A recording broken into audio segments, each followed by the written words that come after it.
Good evening, good evening, good evening.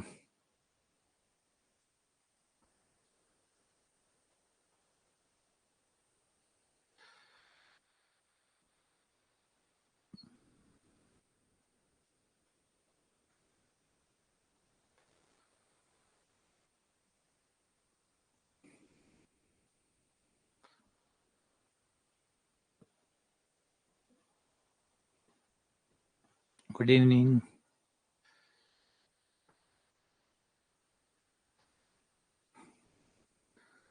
Very good evening.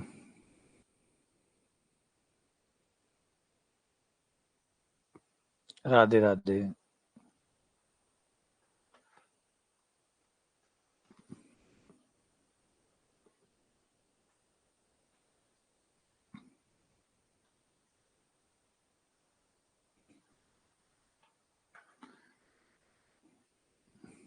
हाँ, अभी सारी चीजें दोबारा से होंगी तो हो जाएगी, टेंशन ना लो।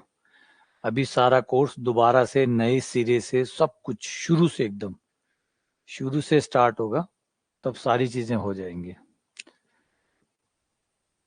आज एक तो भयंकर ठंड थी, भयंकर ठंड है आज। सबसे पहली न्यूज तो है कि आज भयंकर शानदार वाली ठंड है। पहले तो एक बार तो हिम्मत ही नहीं हो रही थी, मैंने कहा क्लास कैंसिल करते हैं आज शाम वाली।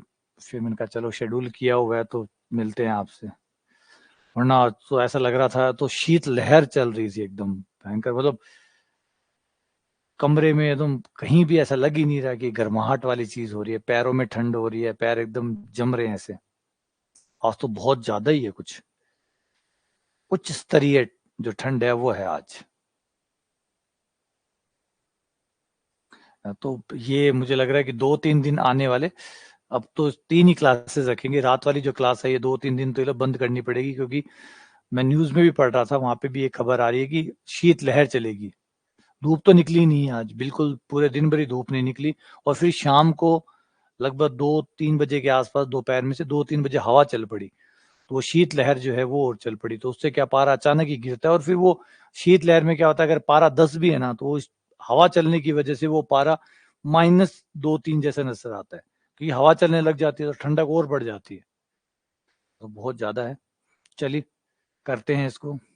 आगो वाले बहुत ज्यादा है। तो ये जो कुछ दिन जो है ना, शाम वाली क्लास जो रात को 8 बजे वाली क्लास है, इसको कुछ दिन के लिए रेस्ट देंगे और 3 क्लासेस रखेंगे जब तक पारा थोड़ा सा ठीक आ जाए।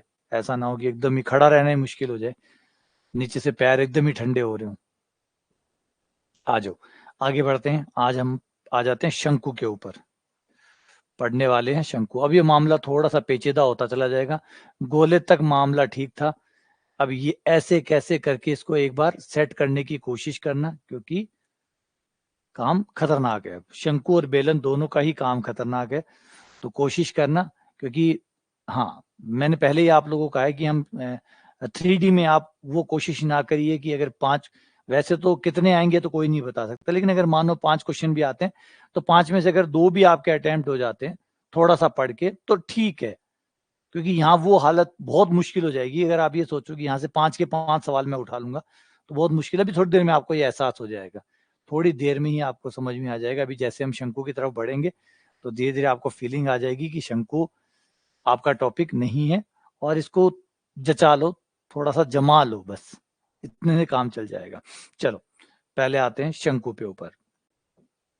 तो एक तो आप, सबसे पहली बात, शंकु यानी कौन।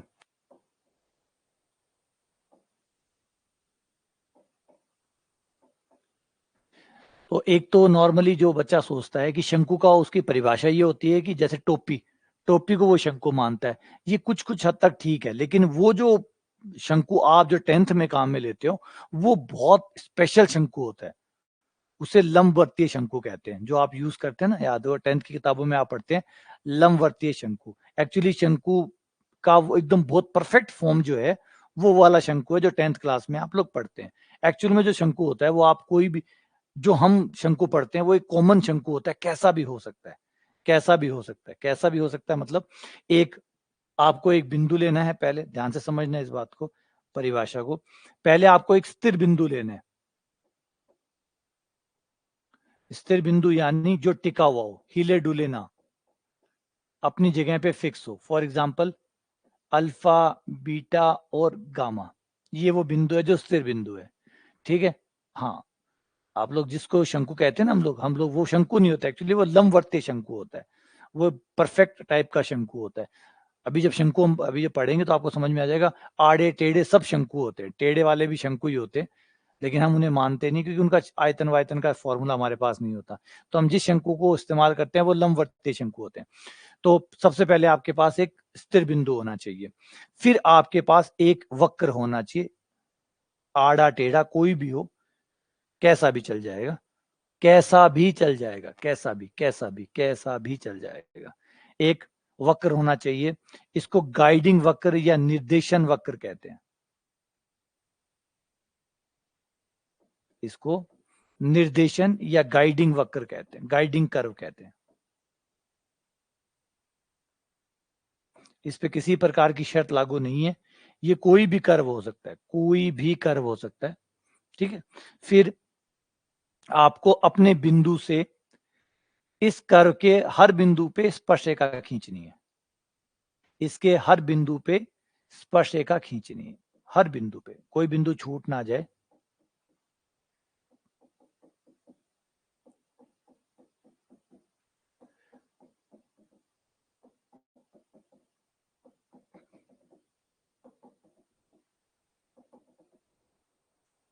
तो इस तरीके से आपको एक आकृति मिलेगी, देखने में दिख रहा होगा अब तो आपको कि एक आकृति मिलेगी आपको, सारे बिंदुओं पे स्पर्शरेखाएं होने के बाद ये कवर हो जाएगी। लेकिन अब आपको लग रहा होगा ये वो वैसा परफेक्ट फॉर्म तो नहीं है, उतना परफेक्ट फॉर्म तो नहीं है जो हम जिसको शंकु मानते थे, ये वो तो नहीं है ना, ये वैसा नहीं है। हाँ, थोड़ा वैसा है, थोड़ा टोपी जैसा ही है, थोड़ी बिगड़ी हुई टोपी जो है वो है, परफेक्ट टोपी नहीं है, थोड़ी बिगड़ी हुई सी टोपी है। तो जो मैन शंकु होता है वो आपका दो चीजों से बनता है, दो चीजों से। एक होता है स्थिर बिंदु, जिससे आपकी खींची गई हर स्पर्शरेखा जिस बिंदु से जाती है उसको स्थिर बिंदु कहते हैं, ये फिक्स होता है, ये फिक्स होता है, हर स्पर्शरेखा यहां से जाती है सारी। एक कर्व होता है जिसको हर स्पर्शरेखा टच करती है, हर स्पर्शरेखा, प्रत्येक स्पर्शरेखा, या यूं बोलिए ऐसा कर्व जिसके हर बिंदु को स्पर्श करने वाली रेखा आगे जाके मूल बिंदु से चली जाती है। ठीक है। ये जो रेखाएं हैं, जो स्पर्श रेखाएं खींचा है, इनको जनरेटिंग लाइन या जनक रेखाएं कहते हैं, इनको जनक रेखा कहते हैं, जनरेटिंग लाइन।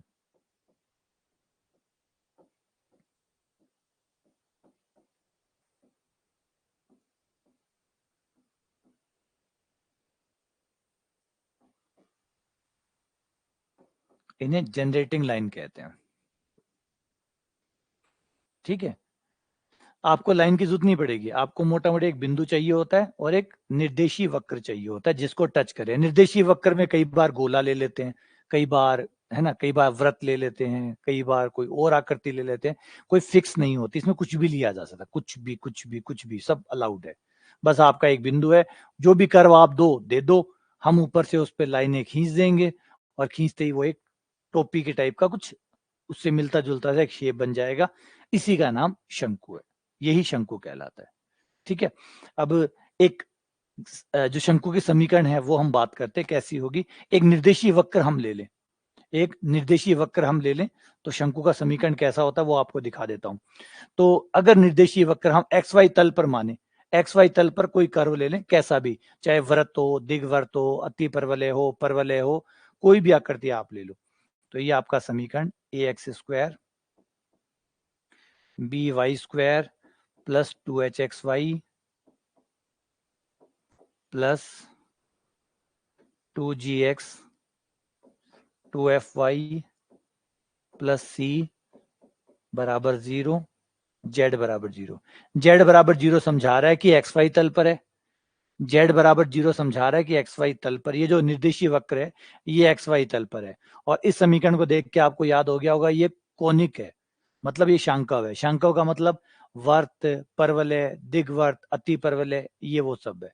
तो ये आपका एक्स वाई तल के ऊपर, क्योंकि जेड का मान 0 है, जेड का मान 0 यानी एक्स वाई तल हो गया, तो एक्स वाई तल के ऊपर, यानी ये जो है ये एक्स वाई तल के ऊपर कोई आकृति बनी हुई है, कर्व बना हुआ है, और उस कर्व पे आप एक स्थिर बिंदु से स्पर्शरेखाएं खींचकर एक आकृति बना रहे हैं जिसको शंकु कहते हैं। अब जो समीकरण बनेगा शंकु का समीकरण वो ये होगा,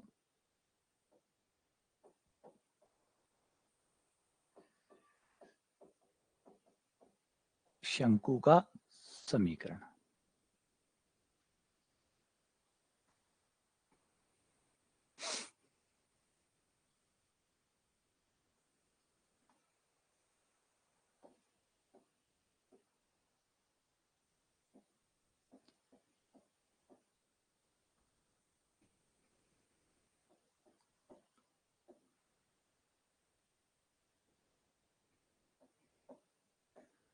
to H alpha Z minus X gamma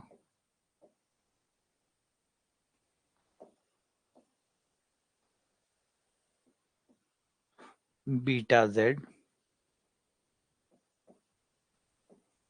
Y gamma plus B beta Z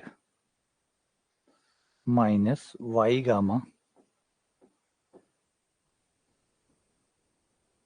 plus 2g alpha Z minus gamma X into Z minus gamma plus 2f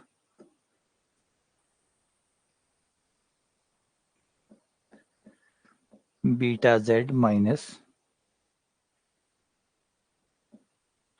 gamma Y Z minus gamma plus सी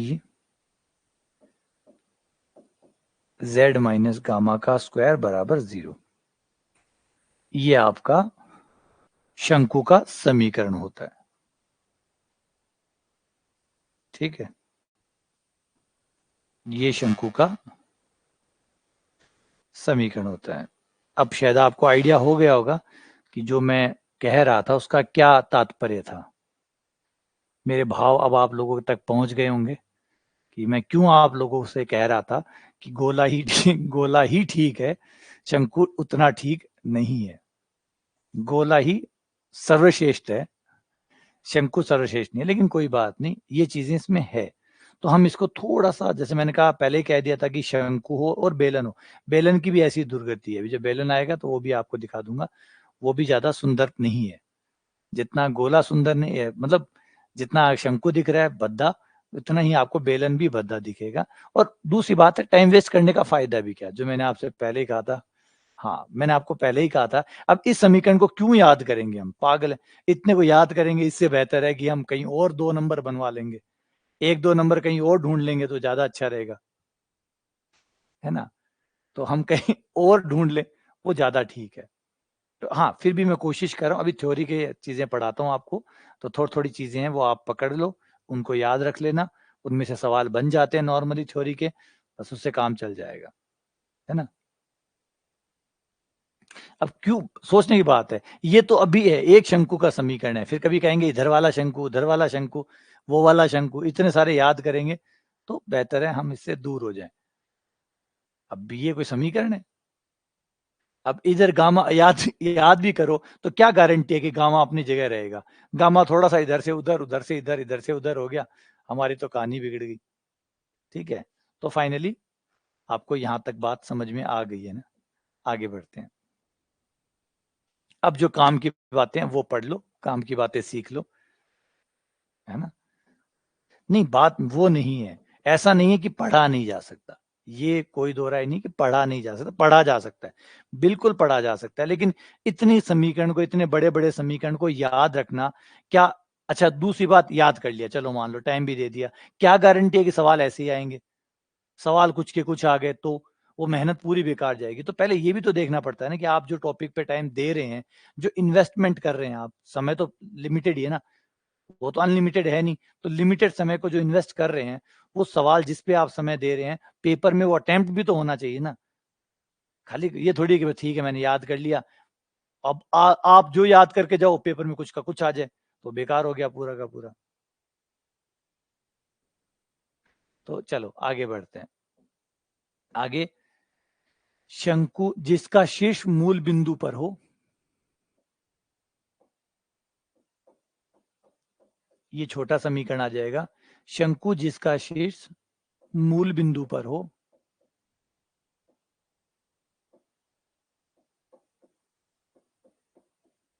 ये कुछ important बातें हैं जो याद कर लेना, इन पे सवाल जरूर आता है, थ्योरेटिकल सवाल जो आता है वो इनसे हो जाता है।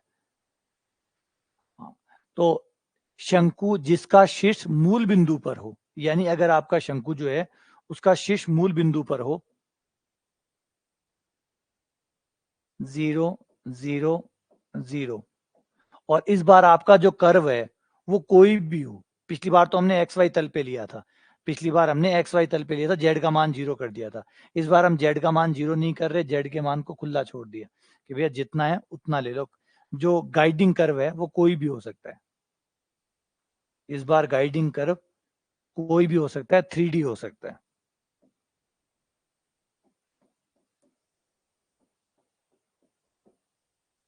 ये आपका गाइडिंग कर्व मान लो, ax² by² cz² plus 2hxy plus 2yz 2fyz 2gxz plus 2ux plus 2vy plus 2wz plus d बराबर 0। अगर ये आपका गाइडिंग कर्व है, नहीं कोई बात नहीं, मैंने पहले कल आज जब क्लास हो रही थी तभी मैंने कहा था कि गोला ही ठीक है, शंकु बेलन आपको पसंद नहीं आएंगे, लेकिन मैं आपको इस लायक बना दूंगा इनमें, इन टॉपिक में कि आपका 1-2 क्वेश्चन अटेम्प्ट हो जाएगा। बस आपको थ्योरी थ्योरी जो है ना वो पक्की कर दूंगा, उससे जुड़े हुए सवाल भी करवा दूंगा ताकि उतना हो जाए, लेकिन इसको लोड में मत लेना, परेशान मत होना है इससे, है ना, बस ये कहना चाहता था। तो ये आ गया। ये अगर मान लो आपका कर्व है, गाइडिंग कर्व जो है इस बार आपका एक्स वाई तल पे नहीं है ऐसे मत करो, पढ़ो, अभी सुनो इसके बारे में पहले कि आपका शीर्ष जो है शंकु का वो मूल बिंदु पर है, ठीक है। इससे आपको थोड़ी गर्मी भी लगेगी, अब सर्दी कम लगेगी। तो ये आपका शीर्ष हो गया ये आपका गाइडिंग कर्व हो गया। अगर तो आपका समीकरण जो होगा शंकु का, शंकु का समीकरण, सिर्फ इसमें जो द्विघात समीकरण है उतना उतना ही शंकु का समीकरण होगा। z²,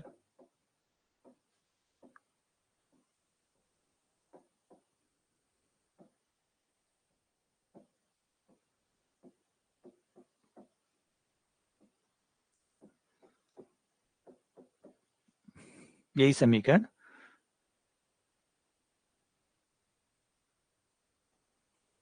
ठीक है ना। तो ये आपका शंकु का समीकरण होगा। शंकु के समीकरण का जब शीर्ष मूल बिंदु होता है तो एक खास बात होती है, जब भी शंकु का शीर्ष मूल बिंदु होगा,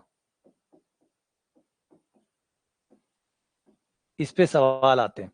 शंकु का शीर्ष मूल बिंदु होता है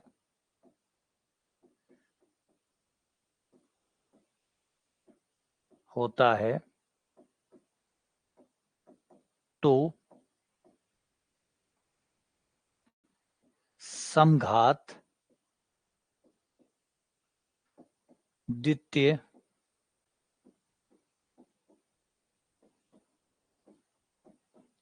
का समीकरण बनता है।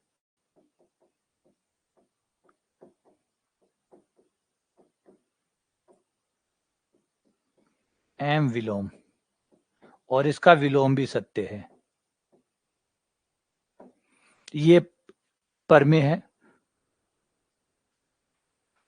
तो इसमें पर ये जो है ये एक प्रमेय है जो ये कहती है कि अगर शंकु का शीर्ष मूल बिंदु पे होगा तो उसका जो समीकरण है वो 2 घात का होगा, 2 घात का और समघात का होगा। इसका मतलब उसमें 1 घात का कोई पद नहीं होगा, 0 घात का कोई पद नहीं होगा, सिर्फ 2-2 घात के ही पद होंगे, सिर्फ 2-2 घात के ही पद होंगे। और कोई भी समीकरण जो 2 घात का है, कोई भी समीकरण जो समघात द्वितीय, देखो समघात शब्द का मतलब ये हुआ कि अब आपको 1 पावर का 0 पावर के पद नहीं मिलेंगे, सिर्फ जो भी पद मिलेगा वो 2-2 पावर के ही मिलेंगे, सारे पद 2-2 पावर के मिलेंगे। यानी पूरे समीकरण में एक्स स्क्वायर हो सकता है, वाई स्क्वायर हो सकता है, जेड स्क्वायर हो सकता है, एक्स गुणा वाई गुणा जेड, जेड गुणा एक्स, हर जगह आपको 2-2 घात के ही पद मिलेंगे पूरे समीकरण में। तो अगर ऐसा कोई समीकरण है तो वो शंकु का समीकरण है।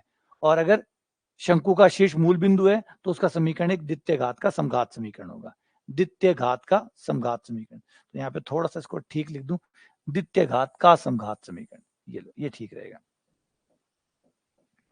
द्वितीय घात का समघात।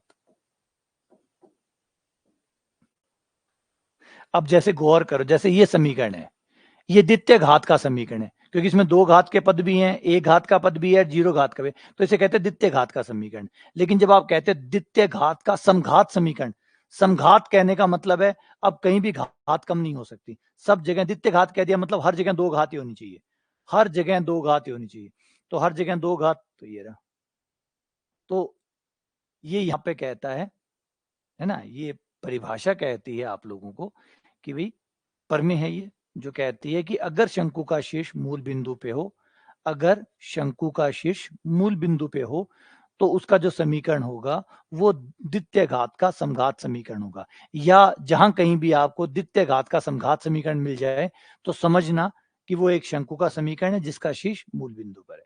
ये बात दोनों साइड से सत्य है ना। तो इस बात को अगर पैक करके हम लिखें तो हम ये कहना चाहते हैं 0 0 शीर्ष वाला शंकु,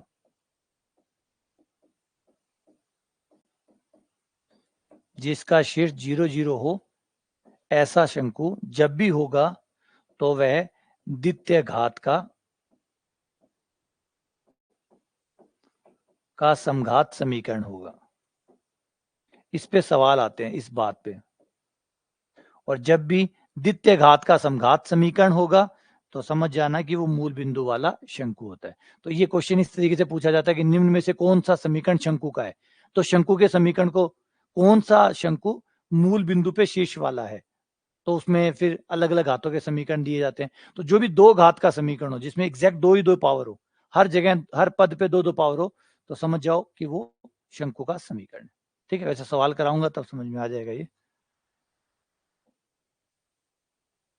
ठीक है ना, घबराओ मत, थ्योरी थ्योरी पढ़ लो, मैं कह रहा थ्योरी कर लो। और जो मेन सवाल है सारे सवालों में मैं नहीं जाऊंगा, इतने लंबे सवाल पूछे भी नहीं जाएंगे, ये चांसेस भी कम है कि इतने लंबे सवाल कोई पूछेगा या इतने बड़े बड़े समीकरण पूछेगा। इतने बड़े समीकरण लिखेगा तो एक पेज पे एक सवाल ही आएगा, तो इतने बड़े समीकरण कोई नहीं पूछेगा। छोटी छोटी जो थ्योरी की बातें हैं ना वो पूछेगा, तो वो थ्योरी की बातें जो है वो सुन लो, उससे काम चल जाएगा। ठीक है ना, तो ऐसे हेडेक ना लो, इतना टेंशन ना लो।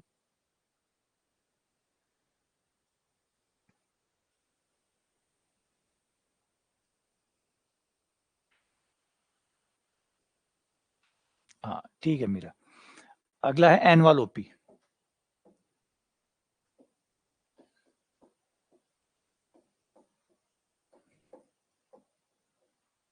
एनवालोपी शंकु।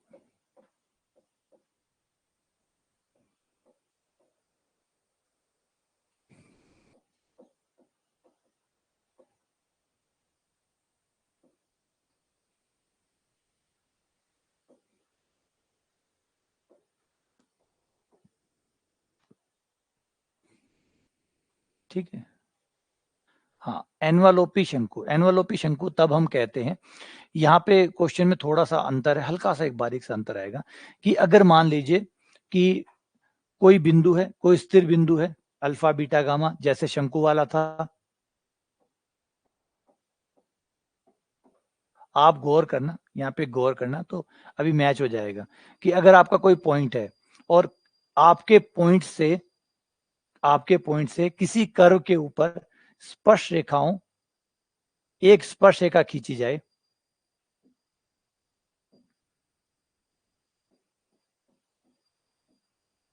है ना, एक स्पर्श रेखा खींची जाए, तो ये जो स्पर्श रेखाएं होंगी इसका बिंदु पथ बनाया जाए, इन स्पर्श रेखाओं का बिंदु पथ बनाया जाए। एक स्थिर बिंदु से एक वक्र के ऊपर स्पर्श रेखा खींची गई है और इन स्पर्श रेखाओं का बिंदु पथ निकाला जाए कि ये कहां कहां हो सकती है, वो सारी स्पर्श रेखाएं निकाली जाए और इनसे जो कर्व बनेगा वो एनवालोपी शंकु होगा। एक तरह से शंकु ही होगा, बात तो वही है ना, क्लियर है। इसको एनवलोपी शंकु क्यों कहा गया? एनवलोपी शंकु इसलिए होता है कि जो एनवलोप की परिभाषा होती है, एनवलोप में आप यही करते हैं, एक स्थिर बिंदु से एक वक्र के ऊपर स्पर्शरेखाएं खींचते हैं और इससे जो आकृति बनती है वो एनवलोप होगी, तो वो शंकु की आकृति बन गई, इसलिए इसका नाम पड़ गया एनवलोपी शंकु। एक स्थिर बिंदु से किसी वक्र पे खींची गई स्पर्श रेखाएं एनवलोप कहलाती है। ये एनवलोप शंकु बन गया, इसलिए ये बन गया एनवलोपी शंकु। अभी हम जैसे आगे बेलन में पढ़ेंगे तो एक कंसेप्ट और आएगा, एनवलोपी बेलन। जैसे शंकु है वैसे एनवलोपी बेलन होगा। एनवलोप का अर्थ यही होता है कि आप एक नियम पकड़ लेते हैं, एक नियम स्थिर करके उस नियम के अंतर्गत स्पर्श रेखाएं खींचते हैं। नियम फिक्स कर लिया और स्पर्श रेखाएं खींचनी शुरू कर दी और उन स्पर्श रेखाओं से जो भी बना वो एनवलोपी प्लस वो जो आकृति बनी। एनवलोपी इसलिए क्योंकि आपने उस नियम को मानते हुए स्पर्श रेखाएं खींची, ये एनवलोप कहलाता है। एनवलोप का मतलब यही होता है कि वो कर्व जो हर आकृति जो आपके सामने है उसको स्पर्श करे, उसके प्रत्येक बिंदु को स्पर्श करे, वो एनवलोप कहलाता है। अब उस एनवलोप में आपको शंकु मिला है तो एनवलोपी शंकु कहलाता है, बेलन मिला तो एनवलोपी बेलन कहलाता है। तो इस तरीके से आपने स्पर्श रेखाएं खींची, कंटिन्यू खींची और इन सारी स्पर्श रेखाओं का जो बिंदु पथ हुआ वैसे स्पर्श रेखाएं खींचना एनवलोप हो गया, बनने वाला पथ एनवलोप शंकु हो गया, तो एनवलोपी शंकु बन गया। इसका समीकरण आप इस तरीके से निकाल सकते हैं, S(S1) बराबर टी स्क्वायर। अगर ये गोला है तो, अगर ये गोला है मान लो, तो आप समीकरण S(S1) बराबर टी स्क्वायर से भी निकाल सकते हैं, अगर ये गोला है तो। अगर आपका गाइडिंग कर्व अगर गोला है, मान लो ये वाला x² + y² + z² बराबर r²।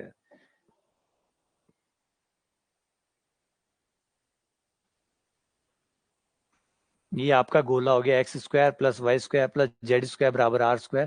तो आप S(S1) बराबर टी स्क्वायर, याद होगा S(S1) बराबर टी स्क्वायर आपको रेखाओं का समीकरण देता है ना, S(S1) बराबर टी स्क्वायर। तो इससे आप ये निकाल सकते हैं। तो S क्या हो गया? S तो आपके गोले का समीकरण हो गया, x² + y² + z² - r²। और जो आपका S1 है वो आपका जो पॉइंट है, जो भी पॉइंट है अल्फा बीटा गामा, वो समीकरण में रख दो, वो S1 कहलाएगा, α² β² γ² -r²। T हो जाएगा आपका स्पर्श रेखा का समीकरण, वो हो जाएगा αx + βy + γz और -r²। अब ये सारे मान ले जाकर आप वहां रख दो S(S1) बराबर टी स्क्वायर से।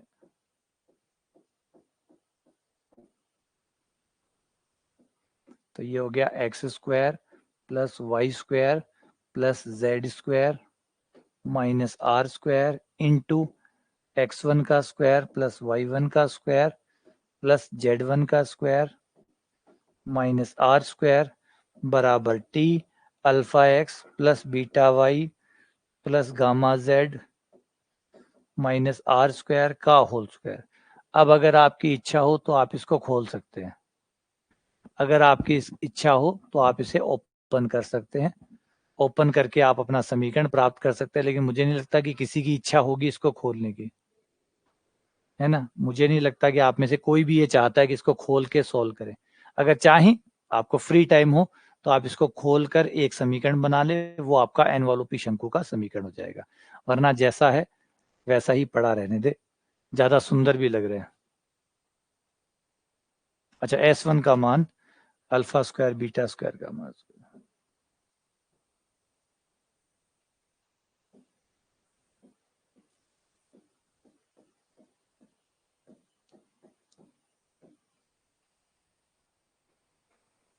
ये लो मान रख दिया, ठीक है। जमा ये कंसेप्ट है आपको।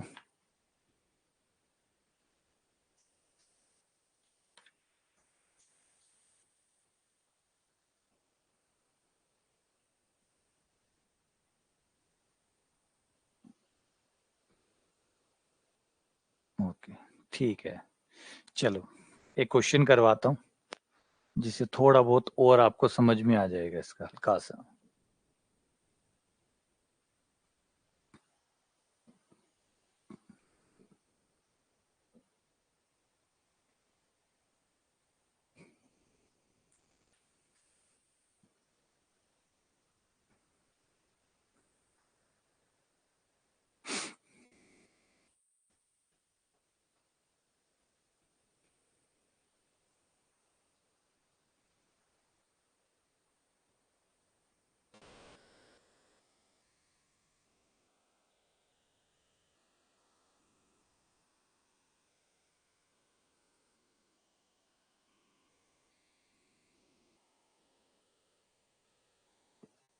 एक मिनट। एनवलप होता है जब आप किसी वक्र पे, कोई वक्र आपको दिया गया और आप एक स्थिर बिंदु या जो भी नियमावली आप उस नियम के अनुसार उसके ऊपर स्पर्शरेखाएं खींचते हैं, तो वो जो पथ बनता है, जो कर्व बनता है, उसको एनवलप कहते हैं।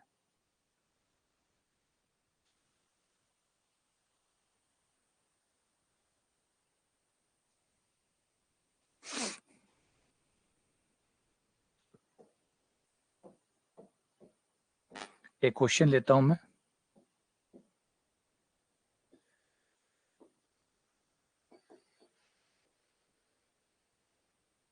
एक शंकु का समीकरण ज्ञात कीजिए जिसका शीर्ष मूल बिंदु पर है। शंकु का समीकरण ज्ञात करो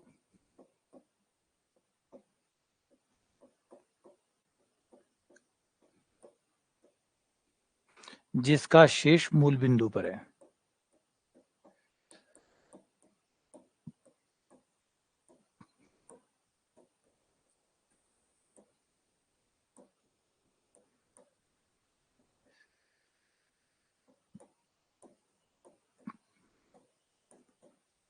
जिसका शीर्ष मूल बिंदु पर है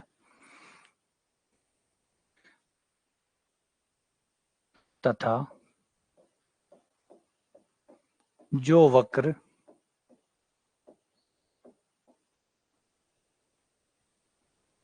x square plus Y square plus Z square plus 2ax plus B बराबर 0,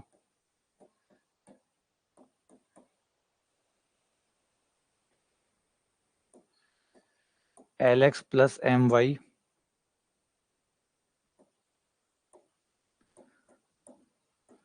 प्लस एन जेड बराबर पी के प्रतिच्छेद से गुजरता है।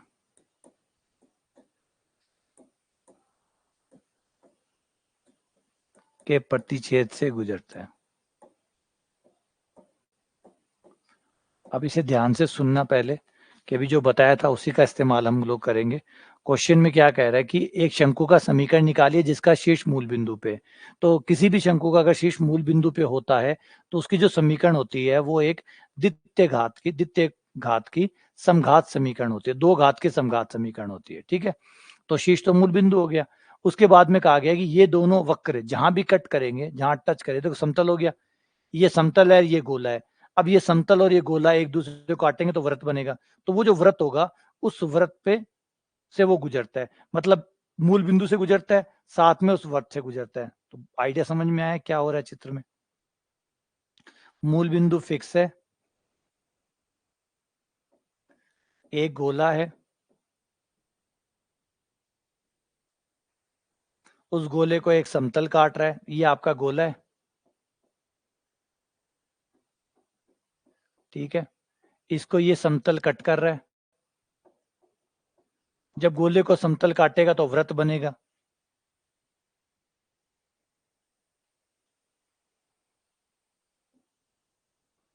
ये वृत्त बन गया। इस गोले और इस समतल के जो प्रतिच्छेद बिंदु है, इनका प्रतिच्छेद बिंदु ये वृत्त ही हो गया।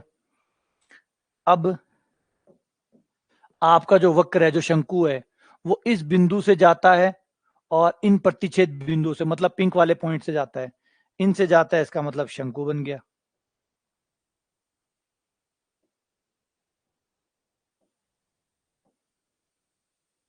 सही है, सही है। आइडिया समझना, शंकु कैसे बना। ये गोला है, इसको काट के जो वृत्त बना, मूल बिंदु और उनके प्रतिच्छेद बिंदुओं को मिलाओगे तो शंकु बन जाएगा। अब उस शंकु की समीकरण पूछ रहा है, तो यहाँ पे हमारा आइडिया जो हम काम में लेंगे वो है कि मूल बिंदु से गुजरता है, मूल बिंदु पे इसका शीर्ष है। जब मूल बिंदु पे इसका शीर्ष होता है तो जो द्वितीय घात का समीकरण होता है वही इसका शंकु का समीकरण होता है। तो हमें क्या करना है, गोले के समीकरण को द्वितीय घात के समीकरण में कन्वर्ट करना है, गोले के समीकरण को एक द्वितीय घात के समीकरण में कन्वर्ट करना है, और वो भी उसकी सहायता से, क्योंकि दोनों के प्रतिच्छेद बिंदुओं से ही वो गुजर रहा है। तो इसकी सहायता से इसे द्वितीय घात का समीकरण बनाते हैं। कैसे बनेगा ये देखो, ये हो गया आपका X square plus Y square plus Z square. पहले भी आप लोगों ने ऐसी ट्रिक अपनाई हुई है।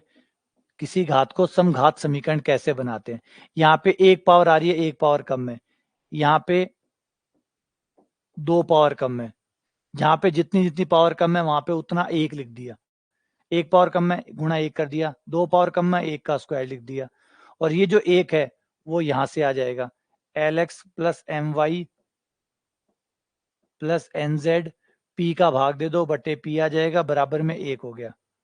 ये एक लाके यहां रख दो, इससे आपकी ये समीकरण जो है ये समघातीय समीकरण बन जाएगी, यह समीकरण समघातीय समीकरण बन जाएगी।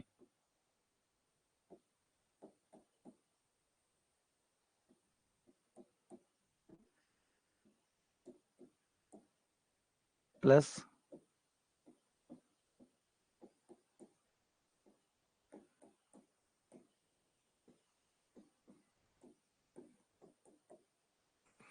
ये आंसर हो गया, ये आपका शंकु का समीकरण आ गया। ये चीज हमने पहले भी की थी, समीकरण को समघातीय समीकरण बनाना, समघातीय समीकरण बनाना। जब भी आप किसी वक्र को मूल बिंदु से मिलाते हैं तो ये जो वक्र बनता है, इस वक्र का समीकरण आप जो प्रतिच्छेदी वक्र है उसको समघातीय बनाकर कर सकते हैं। तो हमने इसको समघातीय बनाया, और जैसे ही समघातीय बनाया ये शंकु का समीकरण बन गया। तो इस तरीके से आपको जिसका शीर्ष मूल बिंदु पर है उस शंकु का समीकरण मिल गया।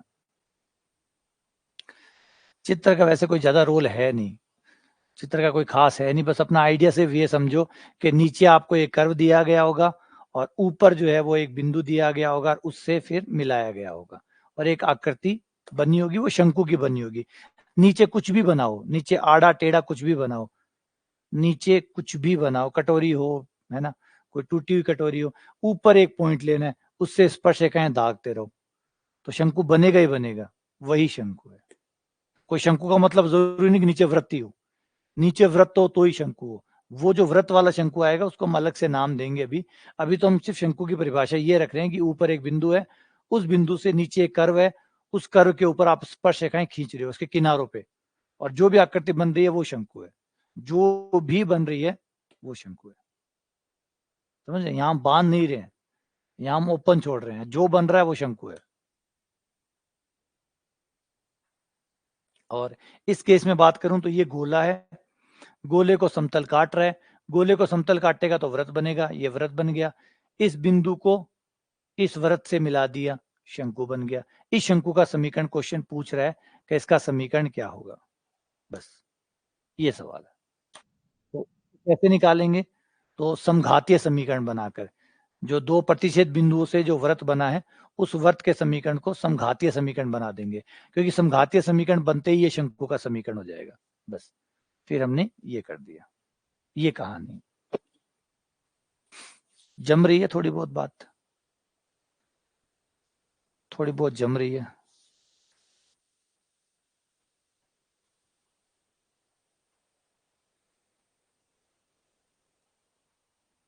आ रहा है कुछ, चलो एक बार दोबारा से इस पे बात कर लेते हैं। देखो शंकु का समीकरण क्या होता है, हाँ, शंकु का समीकरण क्या होता है, एक स्थिर बिंदु होता है। देखो शंकु और आप बेलन को दोनों को समझो कि शंकु और बेलन में होता क्या है। शंकु और बेलन में क्या होता है, अगर आप ध्यान से देखें, शंकु को देखो और बेलन को देखो, शंकु में क्या होता है, एक पॉइंट होता है, सारा प्रकाश उसी पॉइंट से निकल रहा होता है, सारा प्रकाश उसी पॉइंट से निकल रहा होता है। जैसे आप बल्ब जलाएंगे, अगर आपने कभी देखा हो, ऊपर आप बल्ब चलाते हैं तो बल्ब से एक शंकु बन जाता है। गौर किए आप, अगर ऊपर छत के ऊपर एक बल्ब लगा दें और बल्ब से निकलने वाली जो लाइट है, उससे आप देखेंगे कि एक शंकु बन रहा है।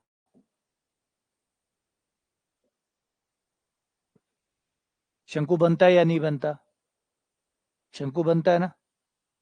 अगर आपने पेंटिंग की होगी कभी घर पे, जब पेंटिंग करते हो और कभी बचपन में कभी पेंटिंग की और आप बल्ब बनाते हैं और बल्ब को जलाते हैं तो उसकी लाइट बिखेरते हैं, ऐसे बल्ब से ऐसे ऐसे लाइट बिखेरते हैं, यानी शंकु की शेप में आप लाइट बिखेरते हैं। तो इसका मतलब आपको आइडिया तो समझ में आ गया कि जो बल्ब है, बल्ब से प्रकाश निकल रहा है और वो फैल रहा है, प्रकाश निकल रहा है वो फैल रहा है। बस यही कंसेप्ट जो है, ये कंसेप्ट शंकु का। हमने बस ये नहीं बांधा कि नीचे क्या है। अब नीचे चाहे कुछ भी हो, नीचे पेंदे पे चाहे कुछ भी हो, क्या फर्क पड़ता है, प्रकाश तो वैसे ही निकलेगा ना, प्रकाश तो वैसे ही निकलेगा। तो ये आइडिया जो है कि एक पॉइंट फिक्स है और एक फिक्स बिंदु से स्पर्श रेखाएं खींची गई है। किस पे खींची गई है? नीचे वाले वक्र के ऊपर। नीचे कोई वक्र है, उसके ऊपर स्पर्श रेखा खींची गई है। अब वो चाहे आड़ा टेढ़ा कोई सा भी वक्र हो, हम पाबंदी नहीं लगा रहे हैं इसके ऊपर। आड़ा टेढ़ा जैसा भी हो, कैसा कैसा भी, ऐसा वैसा, जैसा भी हो, सारे वक्र चलेंगे, सारे वक्र चलेंगे, आड़े टेढ़े नीचे जो भी है। बस ऊपर बल्ब है, बल्ब से स्पर्श रेखा खींची गई है। तो ये जो बना है आकृति, इसका नाम होता है शंकु।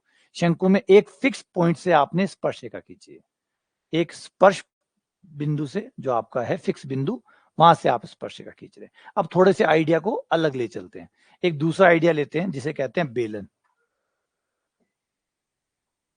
एक और आइडिया लेते हैं जिसको कहते हैं बेलन। अब बेलन में क्या होता है, स्पर्श रेखा सेम है आपकी, इस बार आप स्पर्श रेखा खींचने का तरीका बदल रहे हैं। ये आपका गाइडिंग कर्व, ठीक है। अब आपने तय कर लिया कि आपका प्रकाश की जो किरण है, जो प्रकाश है, वो एक दी गई लाइन के समांतर आएंगे। इस बार आप ऐसा नहीं करेंगे कि एक पॉइंट पकड़ेंगे और एक पॉइंट से ही प्रकाश को फैलाएंगे, ऐसे नहीं करेंगे। अब आप तय करेंगे कि आपका जो प्रकाश होगा वो एक लाइन, दी गई लाइन के समानांतर होगा, एक दी गई लाइन के समांतर होगा। तो अगर आपका प्रकाश दी गई लाइन के समांतर होता है,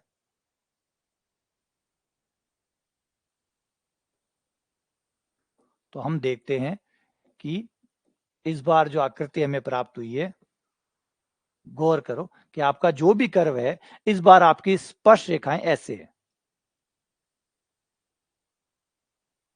देखा क्या फर्क है? दोनों आइडियाज में क्या है, सेम चीज है।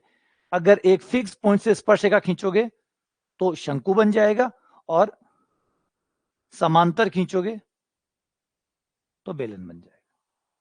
ये है बेलन। तो बेलन में आपका मैन होता है शीर्ष, शंकु में, सॉरी, शंकु में आपका होता है शीर्ष, जहां से प्रकाश निकल रहा होता है। और बेलन में एक फिक्स रेखा होती है जिसके समानांतर स्पर्श रेखाएं चल रही होती है, चल स्पर्श ही रेखा रही होती है, स्पर्श रेखा ही खींच रहे हैं। लेकिन पिछली बार शर्त यह थी कि प्रत्येक स्पर्श रेखा उस बिंदु से निकलनी चाहिए, प्रत्येक स्पर्श रेखा इस बिंदु से निकलनी चाहिए, सभी स्पर्श रेखा इस बिंदु से निकलनी चाहिए। और इस बार है कि सभी स्पर्श रेखा कहीं से भी निकले, बस समानांतर निकलनी चाहिए, सारी की सारी स्पर्श रेखाएं समानांतर होनी चाहिए बस। पिछली बार एक बिंदु से निकलनी चाहिए, इस बार सारी समांतर होनी चाहिए। तो ये कंसेप्ट कहलाता है बेलन का। लेकिन अब मैं पहले कह देता हूं, सारे ही बेलन है, आड़े टेढ़े ये सब बेलन है। आप जिस बेलन की बात कर रहे हैं 10वीं वाले की, वो भी आएगा, लेकिन वो स्पेशल टाइप का बेलन होता है, वो बड़ा स्पेशल बेलन होता है। ये अभी तो चल रहे हैं, मतलब भ्रष्ट बेलन चल रहे हैं अभी। अभी सभी प्रकार के बेलन है, यूं मानिए सामान्य प्रकार के बेलन है, आड़े टेढ़े। आपका बेलन एक साइड से टूट गया तब भी वो बेलन ही है। अभी सारे प्रकार के बेलन चल रहे हैं, फिर बांध देंगे हम धीरे धीरे, जैसे आगे बढ़ेंगे तो परिभाषाओं में फिक्स करके जिसे लंबवर्तीय शंकु, लंबवर्तीय बेलन, इस प्रकार के बेलन लाएंगे आप लोगों के लिए। वो जो 10वीं वाले बेलन है वो लौट आएंगे फिर। अभी तो एक जनरल डेफिनेशन बना रहे हैं कि भाई इसमें सारे बेलन आ गए आपके।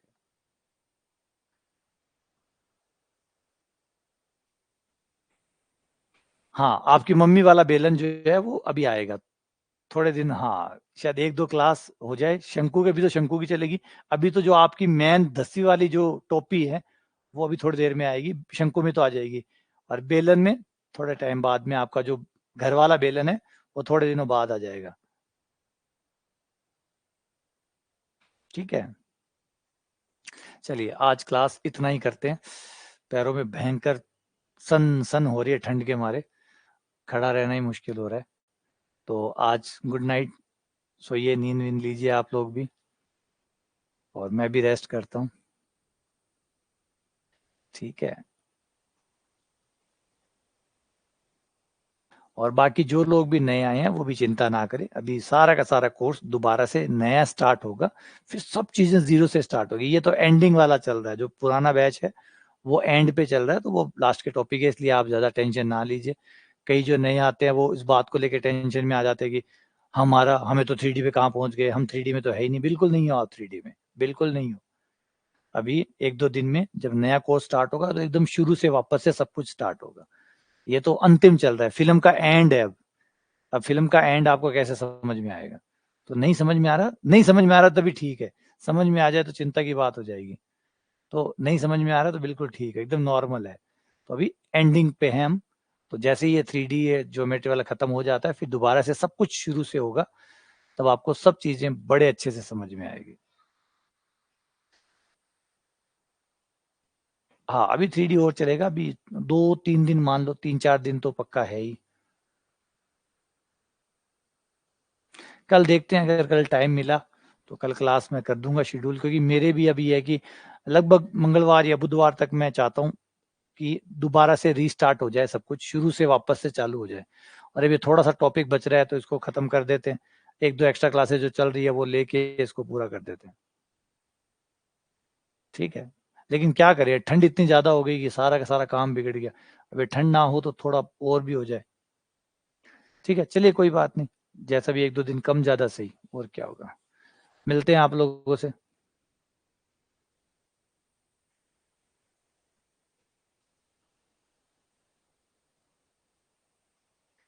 ठीक है, गुड नाइट सभी को।